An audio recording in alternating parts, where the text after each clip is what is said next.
kwamba malkia yupo kwenye mzinga.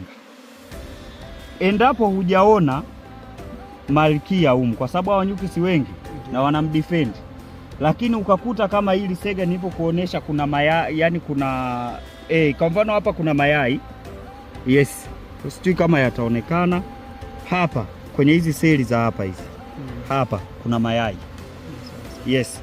Ukiona hawa ambao wako open lakini wanaonekana weupe, hao ni young, ni lava lakini ni old lava, wamepita siku 3, wako ya 4 ya 5 kwenda huko mbele, maana larval stage ya nyuki anakaa kwa siku 6, then pupa stage anakaa kwa siku 12, kwenye egg stage anakaa kwa siku 3. Kwa maana yake weka bee complete anaishi ana complete metamorphosis ya siku 21.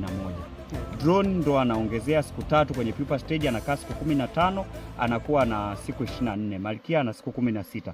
Kwa maana yake usipomuona malkia kwenye kundi lakini ukaona kuna mayai, haya mayai maana yake yametagwa na nani? Na malkia. So ukiona mayai unajua there is the queen inside here. Wanaozamisha hao wanafanyaje?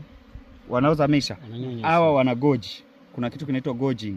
Maana yake wananyonya asali. Wakiona kuna threat yoyote huwa wanakimbilia kunyonya asali ili kama kuna dharura yoyote wanahama.